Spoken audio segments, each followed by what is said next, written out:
Hey, welcome to the Doc Analyzes Anything, the show where science and psychology meet. We analyze human behavior, any behavior, including being the silent nodder in the public bathroom. Go analyze that. I feel like that's better than being the cheerleader. So do they mean like you accidentally make eye contact in the public bathroom and you just give the person a nod, or is like someone just walking there like, I approve of this. It's I like what I see in here. I mean, yeah, it doesn't say. It just got the one thing. I can only imagine it's a thing. It being a conglomerate of the internet's entirety coming up with some sort of random human behavior. So So it's mentioned somewhere on the internet. Somebody's nodding at you in the bathroom. I'm thinking it must be one of those like where the whole like bathroom guy rule, you're not supposed to interact with people at least while you're going to the bathroom, and so someone is there breaking that rule, making eye contact, like standing at the urinal and then just nodding like, hey, how's it going, sort of thing. Which again, those are unspoken rules, and there's a lot of reinforcement to being the one that breaks those rules. I've known a lot of people that'll say the awkward thing or make awkward sounds just to make everybody else uncomfortable in the bathroom, and so there's a lot that could be going on there. Well, and this is funny too. We've had the like knocking one before, right? On the stall door. That Well, one's been up too. maybe there's a lot more trending here. We're going to talk about knocking on stall doors and sticking feet under at the end of this episode. So, and some of the meaning there. So I guess this could take a whole different turn right here. I'm on the edge of my seat, man.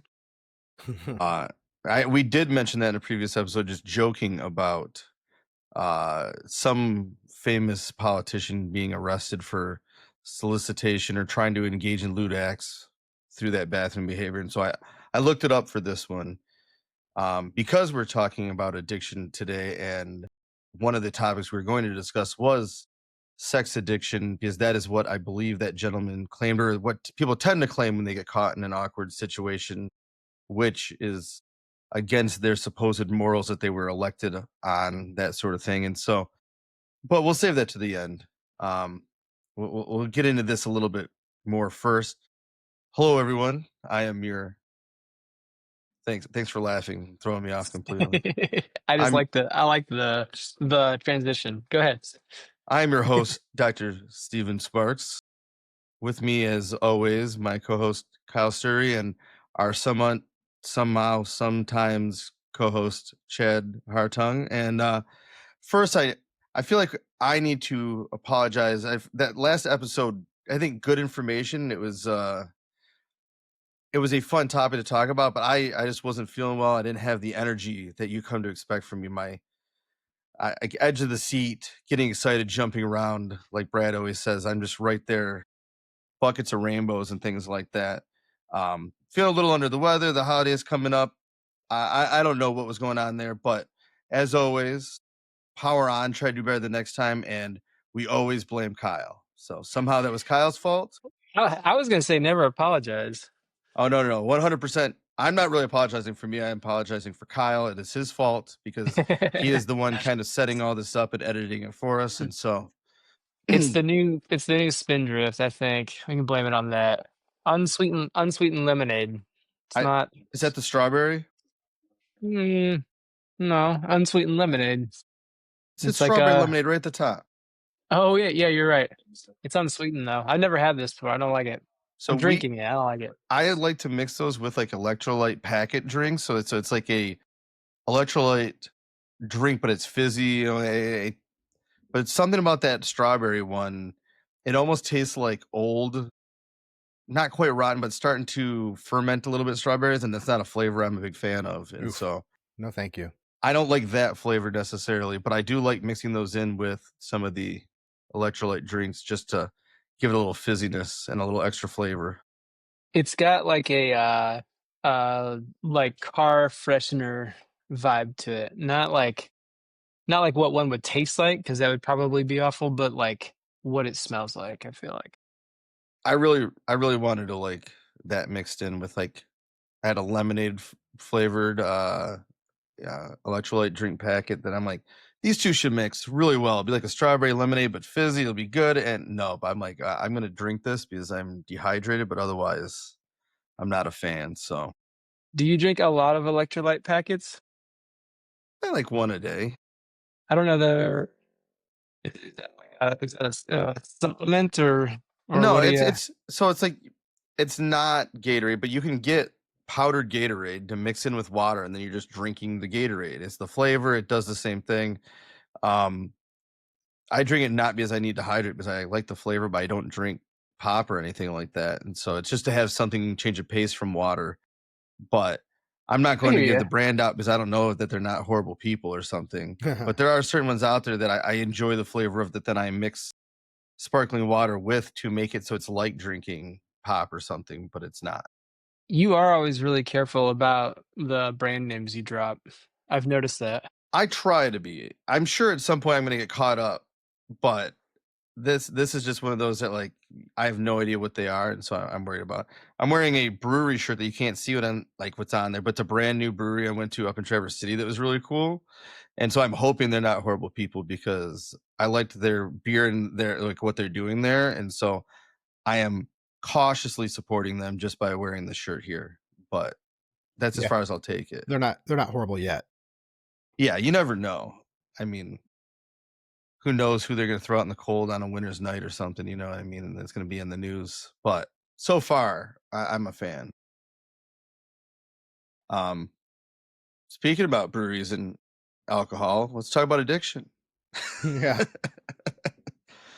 um, Society tends to talk about addiction in different ways. And so looked up, like, let's go a formal definition, Merriam-Webster, but even the dictionary gives you two definitions, which is kind of interesting. So, the first definition is, I think, what people tend to think about is a compulsive, chronic, physiological, or psychological need for a habit-forming substance, behavior, or activity having a harmful physical, psychological, or social effects, and typically causing well-defined symptoms such as anxiety, irritability, tremors, or nausea upon withdrawal or abstinence.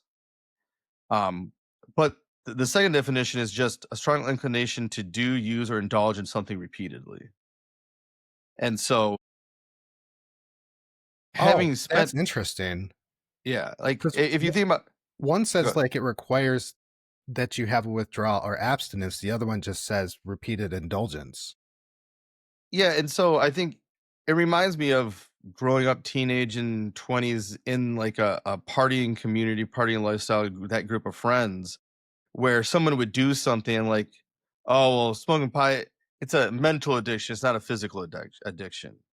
And what you're really talking about, the reinforcing value of that, and compared to other reinforcers that might be more socially appropriate or maybe help your personal life in other ways compared to just becoming intoxicated versus alcohol or heavier drugs where there's that you have to worry about physical dependence. And if you have a enough of a physical dependence, withdrawing can actually injure or kill you depending on how addicted you've become. And so I think that's kind of what they're talking about here, but they're also talking about how society has started just saying like, "Oh, I'm addicted to my phone," or "I'm addicted to this program," or whatever it is that you find reinforcing. We talk about being addicted, but that's not really what we're trying to talk about in this episode. We're not talking about, "Oh, I'm find this so reinforcing that I'm spending too much time doing it," like staring at my phone screen. It is much more of the, okay, I am throwing my kind of life away. I'm not going to work. I'm not paying my bills, sort of thing. I'd never heard you mention like the physical versus mental addiction. Is that used in like common vernacular? It was in the people I knew. It was in the, growing up, hung out with all like the bands and the party scenes and doing all those things. And that is how they all talked about it. But I do think it has much more to do with trying to justify why some things were okay and others weren't. Was like, oh, well, at least I won't get physically addicted to this. I'm not going to have withdrawals. I'm not going to become a full addict, even though I will struggle to not use this substance in the future.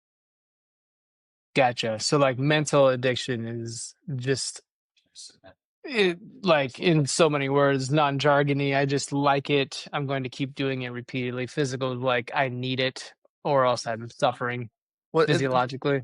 there's a fine line too. Um, People always said, like I said, marijuana was not physically addicting, so it was not as bad as some of the other drugs people were doing. But I've known people who spent all their day and time trying to find pot just to feel normal because they had smoked to the point where they no longer felt normal if they weren't high. And so is it physically addicting as like alcohol where you're going to have seizures if you don't have it? No, but there is a gray area there in the middle where like, all right, I've known people in their teenage years who have stolen things so they could afford pot. All right, now we're crossing a boundary there. Um, but there's also other things we'll get into too with some of the heavier drugs where like heroin, meth, even crack and cocaine at times for some people try it once you're physically addicted, you're addicted, you can't stop versus you probably have to spend all day every day getting high on pot for quite a long time in order to get to the point where you're like, I am having a panic attack because I'm not high right now. Gotcha. And then you have that middle line too, where there's like cigarettes and nicotine, where there is, we know, a physical addiction to that, but it's not so extreme that you're going to have horrible withdrawal symptoms, but you will feel severely anxious and have panic attacks if you are highly addicted to nicotine and you get a cigarette or something. I think always thought it was interesting that people talked about the idea of smoking a cigarette being calming, but nicotine, it's an upper, it is a stimulant, and so it has the opposite effect in and of itself, but because people who smoke feel anxious until they have one, and that is paired with, all right, I'm now in a anxiety producing situation, no, it would help me feel calmer right now is a cigarette, because when I often feel this feeling, that is what I am craving, that's what I need. And so it's kind of that Pavlovian pairing between those feelings in different situations, different activity, but we correlate them with one and another. Maybe this is a our generation thing. I feel like we're all relatively the same age, but whenever I think of cigarettes, I think of the Pizza Hut smoking section, and just like walking to the salad bar and having to like get. I wanted some chocolate pudding, but I had to endure that wall of tarry smoke in the smoking section. This is like 1991, 92. Yeah. So there was always that, and my mom we'd go into somewhere and be like, so it's far from the smoking section as you can. Like, could not stand it. But then in high school, if you've ever watched the old episodes of South Park with the goth kids sitting there in the coffee shop and all they're doing is chain smoking and drinking coffee, that was like when we had nowhere to hang out. That's what our friends did in high school. So they're like underage, not supposed to be smoking yet, in Denny's in down in Rochester, Michigan, just like in the smoking section, and drinking coffee. And every once in a while, someone would be able to like afford a plate of fries for everybody to pick off of. You know what I mean? That was what, either that or Ram's Horn. Those were the two. Like, so that's kind of what I think of back to those days as well. Well, there was the crossroads too. If you get there and like everything in the non-smoking section, there's like an hour wait. But we got a booth if you want it now. It's in the smoking Yeah. section. Like, how hungry are you?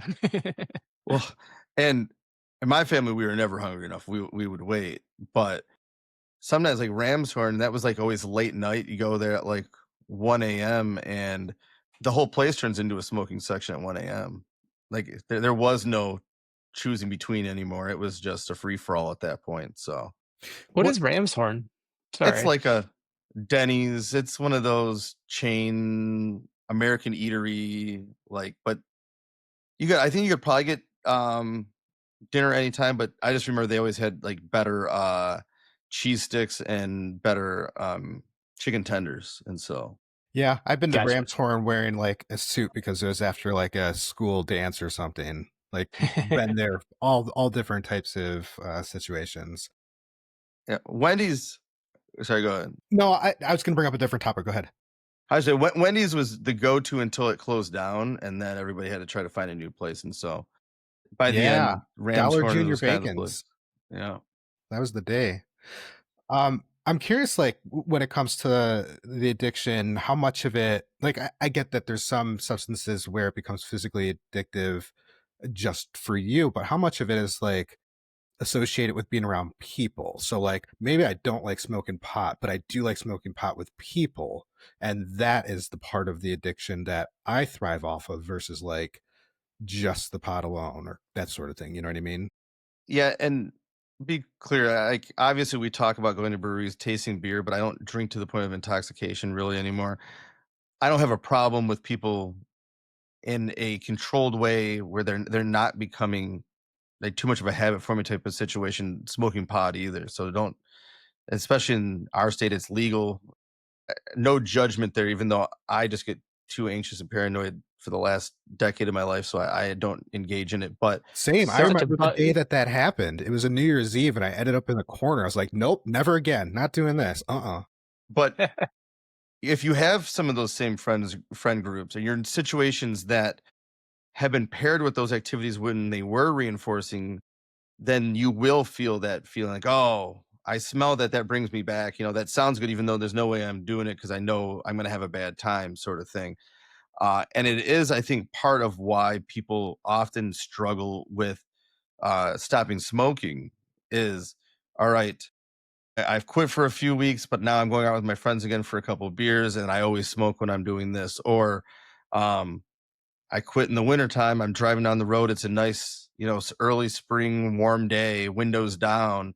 And this is my first time experience this where I wasn't smoking. And now I have this urge because this is an activity I always did while I was smoking. Or there are things like that that kind of bring it. We'll say it both ways. It brings the feeling rushing back and makes it, you know, you want to do those things. Behavior analytically, it was paired with those situations that now becomes more salient because of the environment around you. And so it increases the motivation. Just like if you walk in, McDonald's and you're not hungry, but you smell the French fries, and all of a sudden I want French fries, even though I had no motivation to eat before I smelled it. All right, now I'm in here in this situation. This is what I always do. This now I want a cigarette, even though I haven't had one in quite a while, and I thought I'd quit, sort of thing. And that is often why people will go back to drinking after they've quit is, all right, I'm going back to the same situations, hanging out with the same friends. They're all drinking around me. I can have just one. It won't become an issue.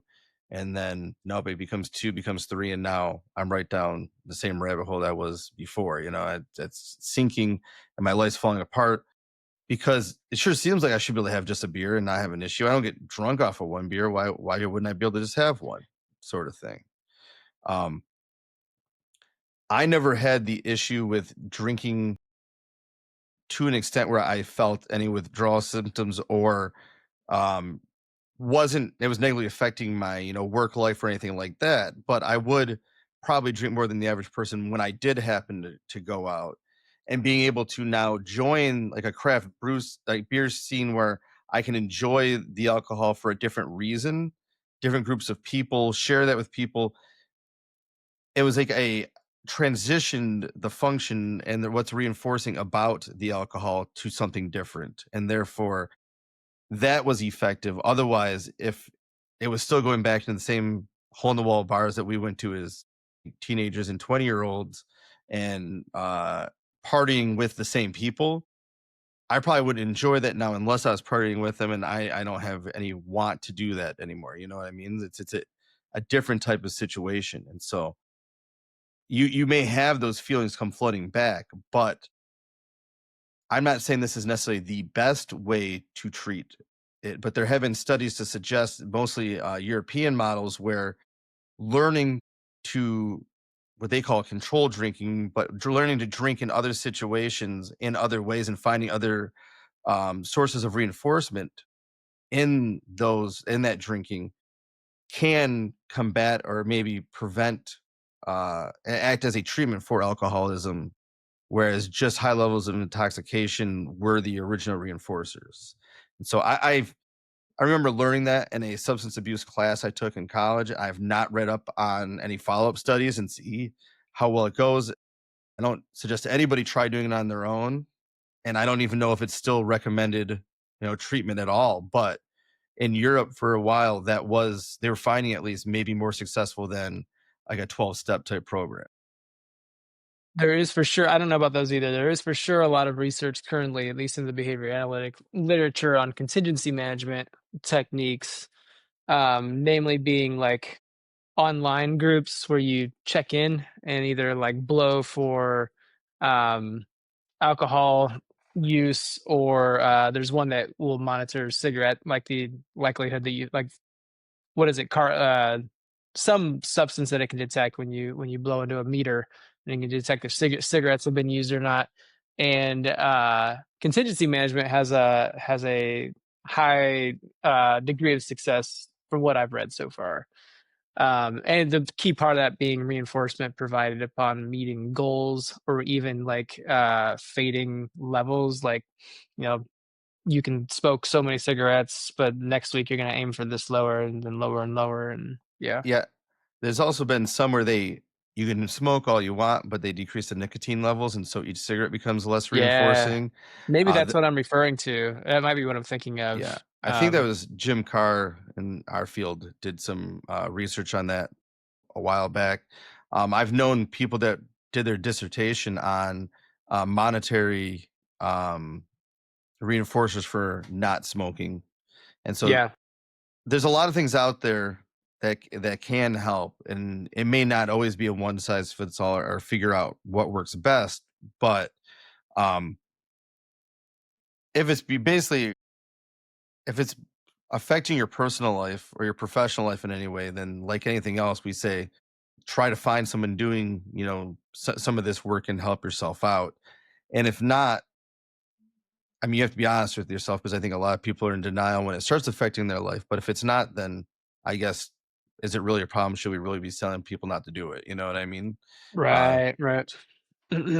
so getting back to a little bit with this, talking about, you know, our friends, at least, and a lot of people talking about addiction as a personality trait, like, oh, I just have an addictive personality. Um, as behavior analysts, we talk about addiction as addictive reinforcers. And so let's see if I can find this definition real quick.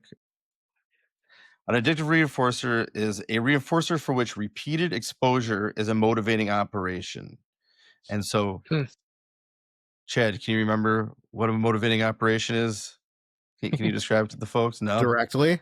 No. So We there's haven't two done main. But I can turn we haven't your done our description job. into like what everybody would understand. So That's why you're there's here, Chad. yeah. There's two main components when we're talking about motivating operations. One, that it increases the reinforcing value of the outcome, and two is that increases the amount of behavior to reach that outcome. So in this case, it's very much like what we talk about, the unconditioned reinforcers, the things you're born with: sexual stimulation, food, warmth, um, decreasing thirst. These things, behaviors that achieve those goals, are reinforcing whether or not we've ever experienced them.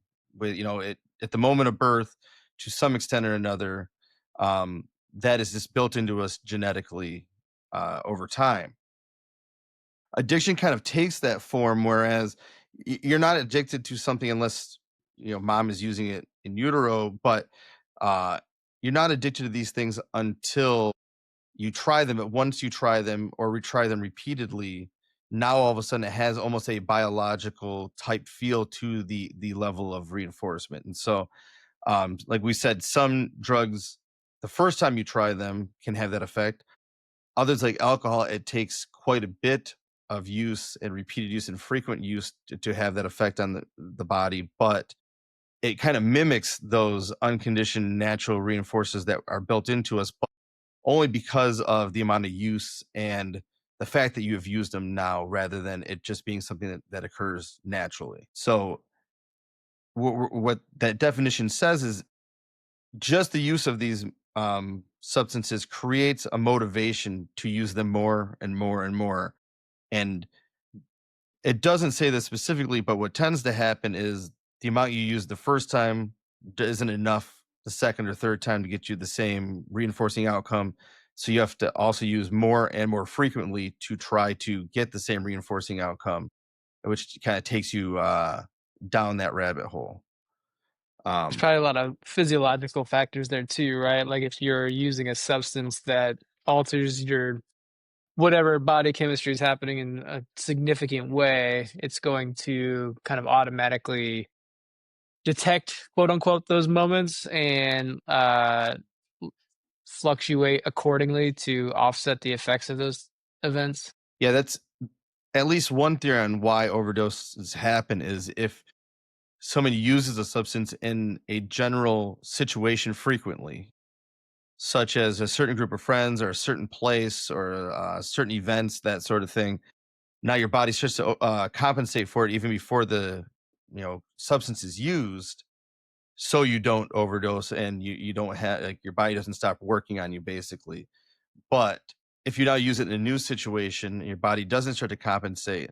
All of a sudden, now you've used way too much because that parasympathetic nervous system hasn't keyed off, and all of a sudden, release these chemicals to offset what's going on there. And so, Yeah, the compensatory reaction. yeah, that's the word that I can never remember. So, I think I brought that up a few times on this show, but I'm yeah. sure we're probably covering some of the same stuff, and so we'll get on to something new here Well, pretty it's quick. relevant to a lot of areas, but yeah, if you're using in your bedroom and all of a sudden you've increased the amount of substance you have to ingest in order to get high, and then you're at a party suddenly and you start at that level instead of down to the levels that you would have started at, then you're more likely to overdose. Is the theory, perhaps Yeah, and that could validated also hypothesis? like you're saying, be why now when I use it the second or third time, it's not having the same effect on me, and I have to use more as well. Is because your body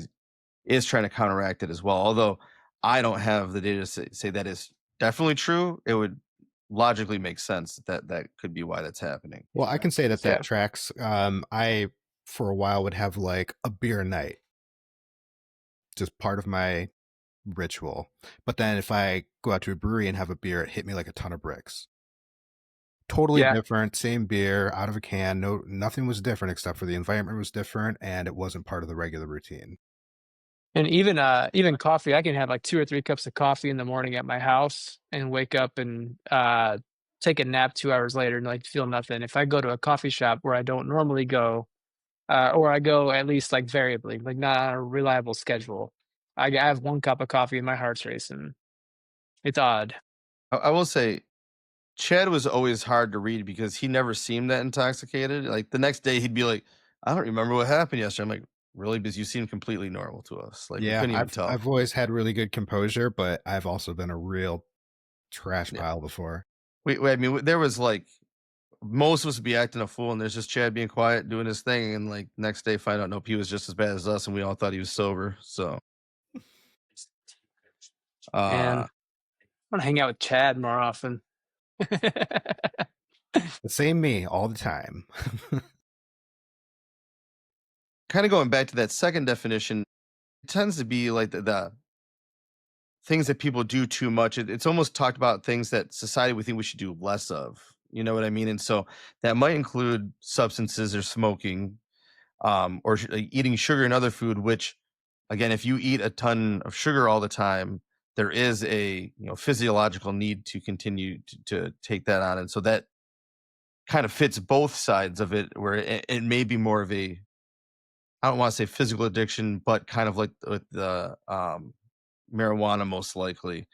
Um, but it also goes and extends to things like, gambling, sex or pornography usage, phones like we talked about, sometimes buying things or compulsively stealing things, and even hoarding. And so I think stealing, hoarding, some of these things we'll probably have full episodes on later. And so we'll kind of skip past that. But we will in a little bit talk about some of the gambling, sex, that sort of thing, and how because of how it affects your life, we could probably lump some of that in with addiction the same way we would be substance abuse and that sort of thing. But there's some key differences, and then there's differences between, someone who says they have a sex addiction and someone who says they have a gambling addiction, that sort of thing. So, um, get into that a little bit. But I did want to talk about with some of the substance abuse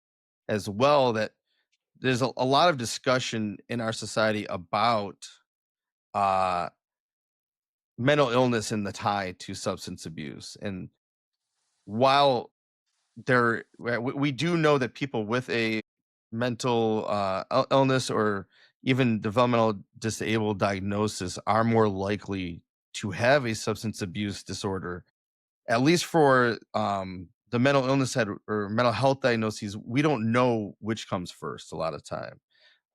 We just know that there's a correlation there and a strong correlation. And so I have personally known, either through work and from knowing them growing up, people who have used something like LSD or psilocybin, which is magic mushrooms, and then shortly after gotten a diagnosis of schizophrenia when they had no history of mental health issues before that. Interesting. Mhm.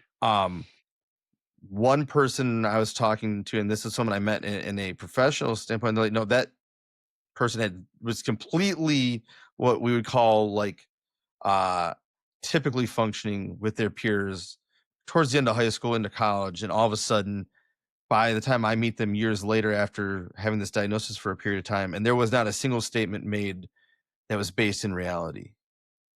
Mm. And we're talking about being the Beatles and like each one of them separately, that sort of thing. uh, You're not the Beatles? not me being the Beatles, them being the Beatles, but no, I am not the Beatles Right. either. But Totally. he Yeah, could have said, totally. "I'm actually Paul," and gotten away with it with that person. Well, no, this one they were, and it was like, yep, I was Paul for a while, then I was Ringo, and like it just, I'm like, all right, let's try to bring it back in. There was no discussion if I didn't join in that discussion. Man, you could have been Um, like, "Did you know there was a fifth Beatle?" What was you his name? Pop quiz. Who knows his name? I do not. I don't think Chad actually knew there was a fifth Beatle. I didn't know there was actually. I was trying to make a joke. Well, there was a fifth Beatle. But I'm thinking of the original drummer, Pete Best. But and then Ringo took over. But then there was another guy that played keyboard for them. He's on the rooftop concert. You can see him, and they were calling him the fifth Beatle by the end. I Interesting. I thought, yeah, but so he wasn't given any writing credits, I don't think, or anything. to answer Chad, no, we try not to, at least professionally, feed into people's delusions like I that. just did. Yeah. Fed into Chad's. But Yeah. also, the only version of the rooftop concert I've ever seen was the Simpsons version, where it was just The Lisa up top. barbershop Yeah. quartet. So, yeah. What the hell was I talking about? Thanks, guys. And so it is possible that in some cases things like schizophrenia come about because there's such a shift from reality. There's been suggestions that psychedelics like that. What was the word that I read? It was it's like decompartmentalizer. It basically messes with the actual uh physical coordination of the neurons and their activity for like up to a month afterwards. Now, Oh, this is weird. one of those like random science journal articles that I haven't read up on. I don't know if I believe in it. I don't know if I trust it, but there is some suggestion that this is something that occurs. And I think it's being used to explain why people are using these substances in very controlled settings and microdosing in order to try to treat things like anxiety and OCD and that sort of thing. But it obviously, in some way, some way or form, has had effect on the opposite effect on people, where they were no longer able to function in society because of it. And so, Mm. you don't know, maybe there's some underlying issues that just weren't obvious. The one person that I can think of personally, like, would have never guessed, seemed extremely well put together, real creative, nice person, and then years later you come across me like, this is not the same person whatsoever. Right. Um but even people use meth in a lot of situations, will start hearing voices, seeing things, and you don't know, is it the drugs, is it the withdrawal symptoms, or are they now this person? Is it caused some of this mental illness that is being diagnosed later? Did they have something underlying in the first place? Where did that come from? Yeah, it is interesting how the side effects of some drugs and even prescription or like psychotropic medications are also the symptoms of certain mental illnesses on the DSM. Yeah, the medications is a conversation for another time because if you are at a crisis point, I'm always fine with someone Hmm. using what they need to just get through the day and survive in terms of actual medication prescribed by the correct type of physician. I've known people Right. who receive those medications just because they're feeling a little anxious, and then it's by their personal physician rather than a psychiatrist. It's not well mediated. Turns out those are habit forming drugs, and it spirals from there. Yeah. Um, but there's also completely correlational, but some data to suggest that the use of some of those drugs, at least early on in life, are correlated to a more severe diagnosis later. And so, Mm. um, something like an ADHD medication as a child or teen, that person has like I think if I remember correctly, something like a 40% higher likelihood of having much more significant diagnosis like bipolar or something like that later on. That Mm. in no way, shape, or form tells us that has caused it, but Right. just the fact that there's a higher chance there is enough to give me some cause, unless you really need this thing to prevent you from having a meltdown and not being able to live your life, sort of thing. And so it's a much longer conversation. It's an entire episode worth of conversation there, especially because discussing how they've even come up with these medications and try to determine their function and how that has kind of been disproven. We'll get into it Yeah. later. So if you're using the medication or you're in crisis, do what you need to do to get through the day. I'm not saying don't use them, but I do think that everybody should be a little bit cautious and thinking that these things are completely harmless. Same way that we often thought of painkillers being harmless as long as you actually needed them for pain and that sort of thing. Right. Um, Or cigarettes. yeah. Well, I mean, getting into mental illness is often what we think is a cause. What we are now learning as a society is, like I said, legally being given a prescription for pain management. I remember being, I think, a teenager, had surgery on my shoulder and being told, "Oh, don't worry about these pills. If you really are in pain and need them, you can't become addicted." And like that was a common belief, I believe, that as long as you were Mm. using them appropriately, there was no worry for addiction.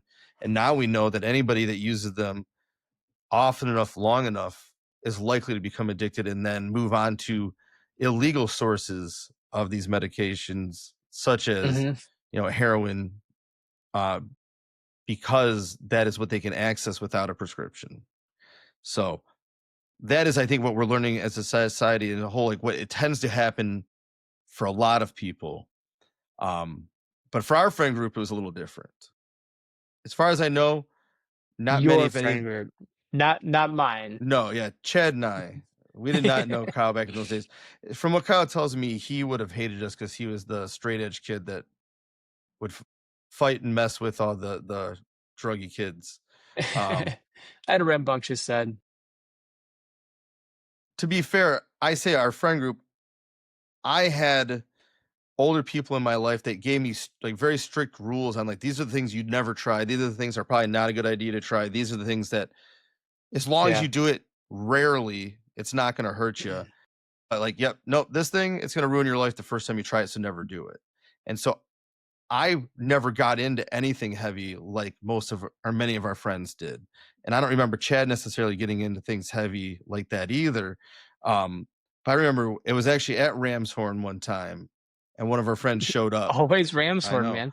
Never And heard this restaurant brought up more than this conversation.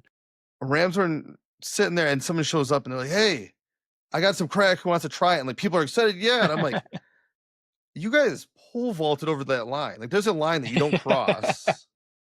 There's maybe a slight gray area there, and then you just went like 20 steps beyond it. And I can't even fathom why you think that's a good idea, but also am I now stranded here because Yeah. I wasn't driving while you guys go do something really dumb. So I've got a real world situation that, because we're talking about addiction, I'm curious your input on. So within the last 4 minutes, three of the top AI engines are completely down. So that's going to be ChatGPT, Google Gemini, Claude. And then on top of that, we also have some issues with Cloudflare and Amazon Web Service. So in my industry, that's very much website hosted and domain stuff. So all to say, technology is really taking a crap today. Mm. Um, so people who are working and are greatly leaning on these AI systems to perform their tasks because they're just not doing it manually anymore. Do you think that kind of rolls up to addiction? Are they going to be absolutely lost by the definitions that we've talked about, at least? Or do you think there's some recovery through people's minds where they will just not cease work? They'll just go back to the old school way of doing things. So we talk about addiction compared to how society talks about it, and that's what I was trying to get at with that clear divide. There is, am I addicted to my phone? No, it is just more reinforcing to me than the other things around me that I could engage in. Now that becomes problematic if my phone's more reinforcing than taking care of my kids or some of these other things, but that does not mean that I physically cannot stop myself from looking at it, that I'm going to have withdrawal symptoms or, freak out. Although, if that is your only form of reinforcement, then you may freak out because you can't access it compared to someone who has a lot of different things going on in their life. You know what I mean? If you isolate and that's your one form of being part of the world, and then that goes down, you're going to struggle a lot more. Whereas with an addictive reinforcer, we're really talking about something that you are choosing over other things that for every other person around should be much more reinforcing to you. Like we're talking about choosing heroin over using the bathroom, eating, paying for your home, going to work. You are literally not choosing, but at the same time choosing to become potentially homeless and not have any way of supporting yourself or feeding yourself because this substance overpowers the reinforcing value of everything else going on around you. Um, So to interrupt you, yeah, is is do you think though, because something like heroin would have such an immediate effect on the various, the chemical processes and the physiologically reinforced, like, there's a reinforcing value to it that would be what's the word? Natural reinforcer, uh, conditioned. unconditioned reinforcement. However damaging it might be, there, your brain is very happy on that drug versus something like a phone where you're saying, yeah, it's not as damaging. I mean, I watch people all the time walk across the street and they're looking down at their device. Yeah. I see, So parents, their kids are playing and they're not looking at their kids, thus opening the opportunity for something bad happening. Uh, it's I don't it's know. not You to know what I say, mean by that? yeah, it's not to say there's no danger, that there's nothing wrong with it. But I mean, because before that, as a society, we just learned how to be bored, which was fine. There's nothing wrong with being bored and finding other forms of reinforcement, like reading or watching your kids play or, you know, thinking for once. Yeah. But Yeah. so it is potentially problematic. There is, something that you do too much, but that's kind of the dividing line that I'm talking about is people are calling it a addiction because I'm doing it too much. I'm feeling stress about how often I'm doing it. I don't like how often I'm doing it. There's actually now Yeah. tools that brick your phone so you can't do it for periods of time and you have to go and unbrick it and things like this. Hmm.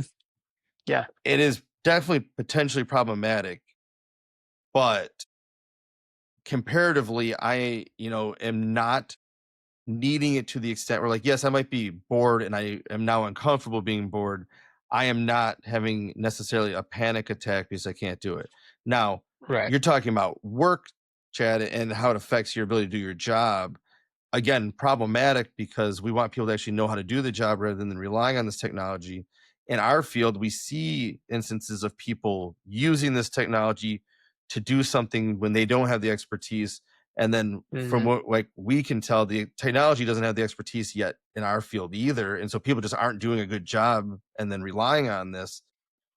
If you're talking an industry where it actually does a good enough job where you don't need to worry about the outcome, then it's a little less problematic. But sure, you're going to have a big issue when there is a down time like this. But going back to the progress episode we did, this is the way we're moving, and as long as we don't have, the matrix uh scorched earth, unable to use the technology, or the technology turns against us, then as long as it is efficient and effective, all that really means is we're going to have to find another way for people to get the things they need to survive, and different way to enjoy life, because relying on the work is not going to be it anymore. And so that's back to that conversation. Mm. But I would not consider it addictive as much as a technology we've learned to rely on. And you could go back to learn it the other way if you have the tools necessary to do so. But if you don't, you might be screwed. And so, to me, we'll get into like some of the other additions to see if we can kind of create a concept formation rather than giving you a firm definition, and see if we can describe it a little further. Um, but back to our friends, the general idea was, at that point, everybody just was enjoying getting high, and they just wanted to find the next great high. And for some reason, they didn't all have that barrier the way that I would think most people would think. What are you talking about? We don't cross that line," sort of thing. And again, mental illness definitely followed for some of them. Often, like some of them, many of them died from overdoses. Some died from suicide because of their substance use. Hmm. And the first day, like maybe you skipped work, it wasn't an immediate thing. You may be physically addicted, but it didn't ruin your life day one. But oftentimes within months, our friends, especially the ones addicted to heroin, where I would see them walking down the street.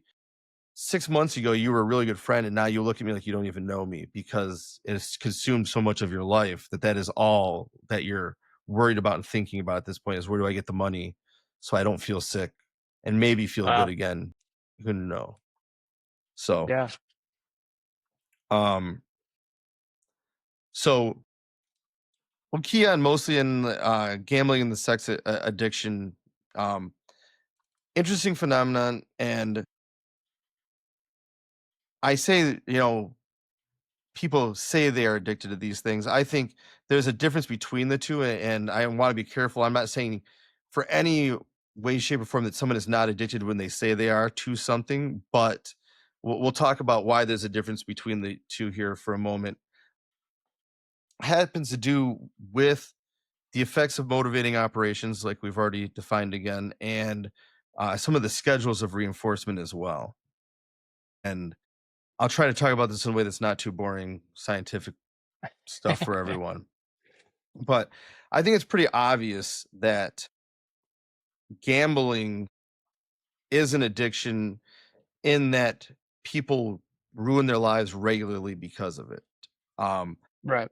you know, it's different because it's not an outside source of reinforcement necessarily. Like, yes, it's reinforcing to be part of the game, but it's the endorphins and the maybe the early on winnings, but it tends to be more the process of the gambling and the excitement and the release of those chemicals that affect that more than, say, a drug where you take it and there's an artificial high that you get. It's more of a, what people would say, a natural high from gambling. um but if you're willing to lose your job, if you're willing to not be able to pay your rent, lose your family because you can't stop gambling, then obviously that seems to fit our definition of the addictive model and being an addictive reinforcer. And gambling tends to be an issue because of the way the variable ratio schedules work. And so, variable number of behaviors, responses, variable number of bets that you need to get the reinforcing outcome, mixed with other little reinforcers like the flashy lights, the bells, the whistles, the excitement, all these things, even from a small win Free versus, drinks. and the drinks versus the big wins. People don't necessarily gamble for the small wins, but they will keep you coming back because you might have the big win coming up next after a small win, sort of thing. But it's controlled by the house usually how often that occurs. And so variable number of responses, variable number of, bets on cards, variable number of pulling the lever, pushing the button on the slot machine, will achieve that reinforcing outcome. And it's always skewed. So you are going to come out losing in the long run, even though you may have a big win early. And I remember the first time I went to a casino, they gave you money, you put the Yeah. card in. This was not back in the coin days, which was probably a little bit more fair. And we just happened to win $100 within the first 5 minutes. Hmm. What are the chances that that wasn't planned by the house to try to get you going? You know what I mean? Um, Yeah. my wife immediately wanted to leave with the $100 we won. And I'm like, this is free money. I'm not putting any of my own money into it, but we might as well lose the 100 we have to have some fun. And she did not think it was fun. Um, but you could see where that $100 might hook somebody, and then you spend too much. And so now it's not only just a reinforcer, but it is trying to escape the hole you're in, trying to avoid the potential outcome in your personal life after you've lost too much money. And then if you finally win the money back, so you're at least somewhat whole again, or at least it's not as aversive. Well, now you just won it, and what if you win it the next time? And that's that streak possibility. And so it is Yeah. actually the way they formulate the odds and the ratio of reinforcement that often hook people and keeps them coming back and keeping to bet like that. Um, with sex, on the other hand, and pornography in general, the motivation kind of dies off after completion, if you will. When you hear about someone who talks about having a sex or porn addiction, most of the time you're hearing about them in terms of uh, they've been caught doing something they shouldn't have been doing socially. It was bad, or cheating on a spouse, or spending money in a way that would upset a family member, that sort of thing, or constituents when it comes to government officials, or religious officials, that sort of thing.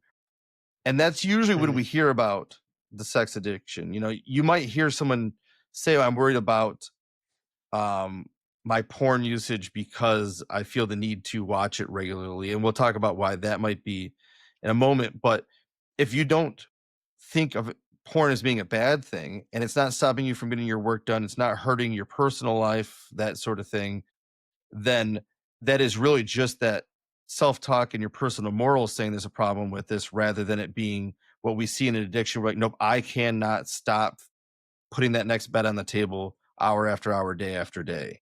What society thinks of as normal heterosexual sexual relations, like, you can't just put the next bet down and keep going most of the time, because your body will not allow you to. There's the was it refractory period that it takes some time. um Again, exceptions to the rules. And a lot of that research has been done with people that exhibit sexual deviant behavior, and that is a completely different side of things. A lot Sure. of what we're talking about here, and the urges and the impulses, don't apply to people that exhibit that behavior, but there's also a lot more going on in people who exhibit sexual deviant, illegal sexual behavior, such as assault and that sort of thing, that separate it from what we're talking about here. And so that will be its own episode another time, talking about why that may occur. And that has a lot to do with what we talked about last time, with empathy and sympathy, as well as understanding. And, you know, in those cases, the sex isn't always about the sexual action and the reinforcing nature of that interaction, as much as the control and pain that's being caused and those sort of things as well. So, different animal. We're not going to talk about that. This is just in your general population who may talk about sex addiction as a whole. Um, but you could have someone who sees something. We have to remember, probably nowadays, most young people, their first experience with anything sex related is probably pornography. They found a way to find, like, access online or something like that. But it's unfortunate for the person that is their first experience in sex, because it sets up inappropriate or unreachable expectations of what that type of activity will be. Sure. So let's talk about like voyeurism. If someone pairs their earliest sexual encounters with the fact that someone is watching, or there is some sort of activity, either someone else is watching or they're watching somebody else. Say they even go into like a paid service where you're chatting with somebody and now that person's watching, that sort of thing. If that is the part of the reinforcer that's getting developed there as part of that initial pairing in a Pavlovian sense, once again, they could struggle to reach full arousal, or potentially reach the same level of reinforcement based on having a normal sexual encounter with someone their own age, that would tend to happen in that way. And sure, you can find people that are into the different fetishes and that sort of thing, but if you really cannot perform without it being this very specific situation, you can see where someone might say, okay, I'm addicted to that type of situation. But yet again, they're not Because it's the only avenue that works, is that what you're saying? yeah, like For there them? is, you don't want to say dysfunction because it's not physically dysfunction, but the pairing between what is reinforcing. So you could see someone say, I'm addicted to a a camera like chat type situation, because that is what's been paired for them to be the most arousing. But Mm, again, and it'd be a very rare situation where you're spending all day every day doing this repeatedly nonstop and losing your job, losing your family. Although if your partner is not cool with it, then that could obviously happen. um or yeah. some people may spend too much money too, but it is not an addiction in terms of like I'm spending my whole day trying to access this. It is still a finite, one off here and there type of behavior, depending on how often you feel the need to do that. um To say, I feel like though, again, there are people who would probably meet that qualification though, where it does inhibit their life to the point of, breaking down relationships, breaking like, you know, getting in trouble so in one way or the other. breaking down relationships, getting in trouble again, might have more to do with your morals and the morals of the people around you, rather than it being about your ability to not stop the behavior. You know what I mean? And what I'm really getting at is, if you're in a committed relationship and you see someone else you're attracted to, if you can control yourself to not go cheat in that situation, if it arises where you're able to, Right. then you would not be addicted to cheating. Most Right. people do not react to that type of way, that type of situation. If you are able to go through and not spend all your time doing this all day, every Yeah. day, then it wouldn't fit the same size. But you may still choose to do that, even though it could ruin your relationship. And that has more to do with the reinforcing nature of that, how it compares to the reinforcement you get from your relationship, and the probability of getting caught.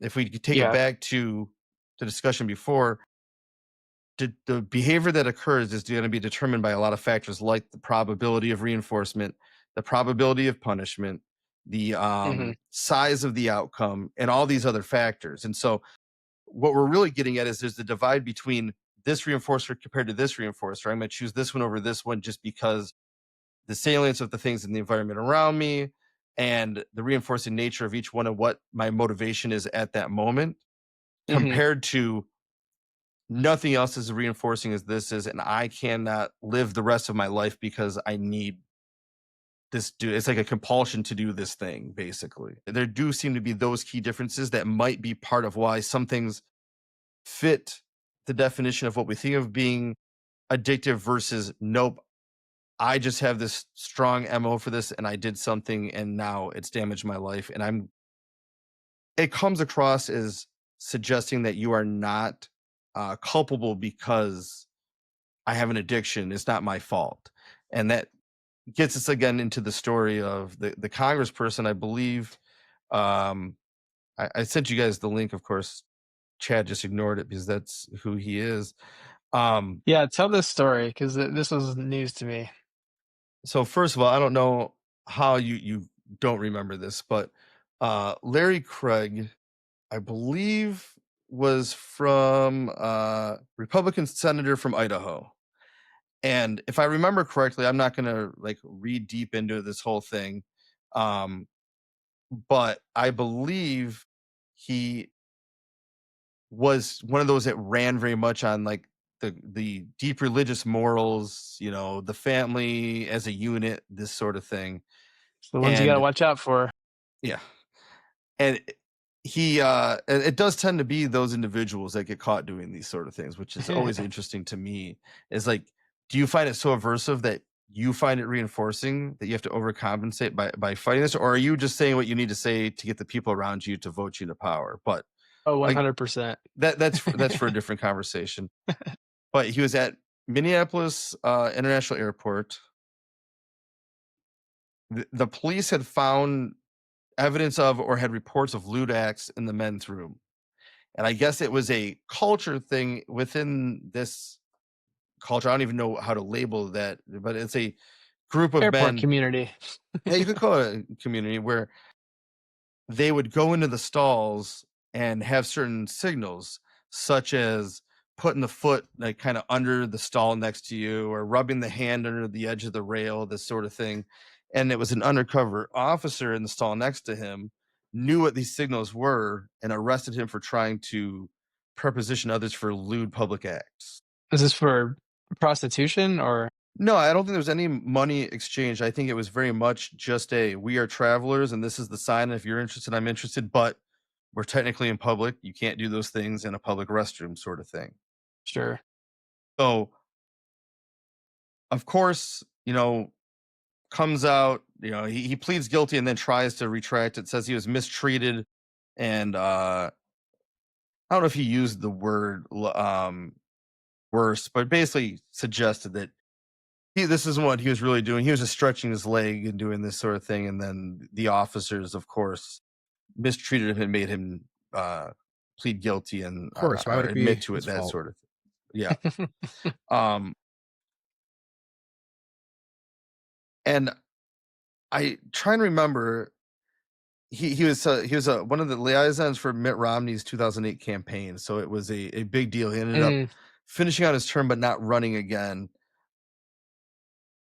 And I'm trying to see if I can see it real quick because I do not believe. Trying to remember if he actually was one of the ones who suggested that it was a sex addiction, but it uh, is the type of situation where we usually see or hear someone then say it's an addiction. I don't have control over myself. I'm sorry for doing this. And it's unfortunate too that whether or not he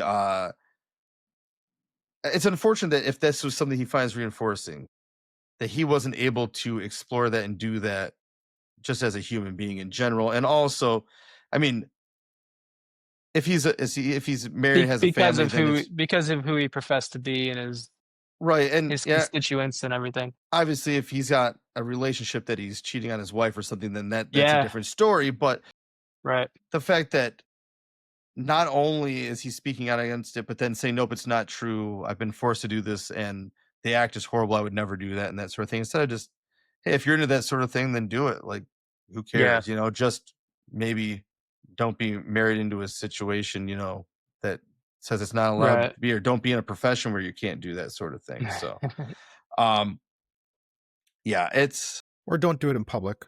yeah. And so, yeah, he was one of several prominent conservative politicians who had a record of anti-gay legislation, and so I think that is the biggest part of the backlash Uh, for him individually. That's And an so maybe that indicator. would be a case where we'd say, is this an addiction? But it still doesn't. Again, and we're not giving you a straightforward definition of what addiction is. It's more like a concept formation by talking about it and behavior analytically the difference between these other forms of addiction where you're like, you know, you can't really argue against it mhm. versus this just doesn't quite fit the mold. And so I'm not quite willing to say that sex addiction doesn't exist, but the famous examples of it just don't quite, fit what the other forms of addiction are. Any other thoughts, Interesting. questions? I know we're running out of time here for everybody, and we've gone a little bit long on this one, but hopefully it's interesting enough people still will stick around Stick for it. around. Stick Yeah. around, guys. I'll definitely say that was an interesting point around the around technology, and then the release of endorphins, which sure maybe it's not a consumable, but it would then be, a I don't know, feels like a substance. Sure, it's naturally created, but nonetheless. Yeah. Yeah, Similar events are occurring and that's why I as a was trying result. break down, because there are many, many things all day, every day we are doing that cause a chemical release. And so I don't Mhm. think that chemical release is where we have the definition for addiction, or the effects of chemicals, whether it's natural or one that we are consuming, has on the behavior. I think it's the way the reinforcer works and affects behavior, and that concept formation that makes more sense behavior Mm. analytically as a behavioral science to discuss what addiction is comparatively. And so Yeah. that's why I drew that line, where I'm sure a medical professional or a geneticist would take a different route And because they probably draw study their it own in a different line. way. Yeah. Yeah. No. All right. Cool. Remember to send in those ideas for us. Email is doc. Is it the doc or is it doc analyzes it? The doc. Is anything at gmail.com. Thanks, Chad, for joining us again. And everyone, remember, try to enjoy yourself out there. Look for But the not bright too much. side. Yeah, not too much. Watch those endorphins and how they control you there. But just enjoy the small things, because you never know when your foot might slide a little too far under the stall next to you and you find yourself in handcuffs and on the news. So It's be a whole careful out there and predicament. enjoy what you can. Yikes.